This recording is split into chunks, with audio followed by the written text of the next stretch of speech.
ভাই, আশা করা যাচ্ছে প্রিন্সের রোম্যান্টিক গানটা না পুরো জমে যাবে ভাই। পুরো জমে ক্ষীর হয়ে যাবে। মেগাস্টার শাকিব খান এবং জ্যোতির্ময় কুণ্ডুর কেমিস্ট্রি বা জেলিং টু গুড লাগবে বড় পর্দায় দেখতে। এটা কোথাও গিয়ে আমার মনে হচ্ছে। বন্ধুরা, রোম্যান্টিক গানের শুটিং সম্পর্কে কিছু আপডেট তোমাদেরকে দিই। রাজস্থানে রোম্যান্টিক গানটা করা হয়েছে, ওকে। এবং এমন কিছু কিছু লোকেশন ধরা হচ্ছে, সেই লোকেশনটা এত সুন্দর এত সুন্দর।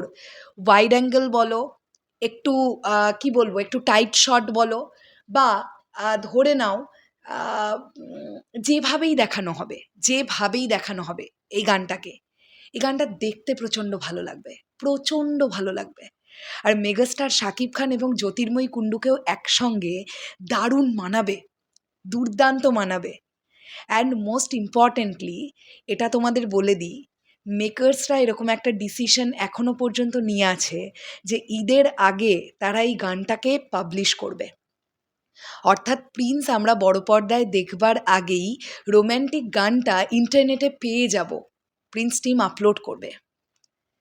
রোম্যান্টিক গানটা গেয়েছেন ইমরান মাহমুদুল এবং ফিমেল ভোকালিস্ট হিসেবে কোনাল। কাজেই ডেফিনেটলি আশা রাখছি এই গানটা শুনতেও খুব মনোমুগ্ধকর হবে এবং গানটার ভিজুয়ালাইজেশনও আই থিঙ্ক খুব ভালো হবে, দারুণ হবে। একটা গান শ্যুট হতে যতটা বড়ভাবে আয়োজন দরকার, প্রিন্স টিম ঠিক ততটাই বড়ভাবে আয়োজন করেছে। আয়োজনের দিক থেকে কোনো কমতি রাখছে না এই সিনেমার টিম। এটা সিরিয়াসলি বলবার মতন একটা ব্যাপার। এবং রোম্যান্টিক গানের কোরিওগ্রাফার হিসেবে আছেন বাবা ইয়াদব। এটা এক্সক্লুসিভ আপডেটটা তোমাদের দিয়ে দিলাম। বাবা ইয়াদব এর আগে যত রোম্যান্টিক গানের কোরিওগ্রাফার হিসেবে কাজ করেছেন, রোম্যান্টিক গানগুলো কিন্তু দেখবার মতো হয়েছে। এইবার মোস্ট ইম্পর্টেন্ট গানের কথা, গানের সুর, গানটা শুনতে কতটা ভালো লাগছে এবং তার সঙ্গে সঙ্গে গানটার ভিজুয়ালাইজেশন কতটা জেলিং হচ্ছে।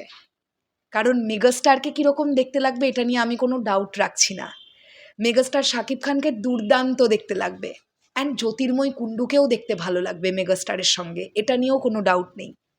সো রোম্যান্টিক গানটা যেন মানুষের হৃদয়ে গেঁথে থাকে, এই রকম একটা রোম্যান্টিক গান হোক, আমরা এটাই চাইব। প্রিয়তমা সিনেমার ও প্রিয়তমা গানটা আমরা কিন্তু এখনও ভুলতে পারিনি, এখনও না। আফটার প্রিয়তমা মেগাস্টার শাকিব খানের সিনেমাগুলোর অনেক রোম্যান্টিক গান এসছে, কিন্তু মনে করে দেখো আমরা গত 5 বছরে সবচেয়ে বেশি মনে রেখেছি প্রিয়তমা গানটাকে। সব কিছুকে ছাপিয়ে রোম্যান্টিক গান হিসেবে আজও আমাদের কাছে ও প্রিয়তমা গানটা একটা আলাদাই জায়গা তৈরি করে রেখেছে। চাই ওই রকম কোনো একটা গান হোক যেটা মুখে মুখে ফিরবে, যে গানটা এমন একটা প্রেমের গান হবে জাস্ট মানুষের হৃদয়ে ছুঁয়ে থাকবে এবং মানুষের মনে গেঁথে থাকবে সেই গান। চলো শেষ করলাম ভিডিওটা, দেখা যাক। আর 4-5টা দিন বাকি আছে রিলিজের। দেখা যাক মেকার্সরা ঈদের আগে এই গানটা ড্রপ করতে পারে কিনা, রোম্যান্টিক সংটা। তবে অনেক আশা নিয়ে থাকলাম, এই গানটা দারুণ একটা গান হচ্ছে। টাটা।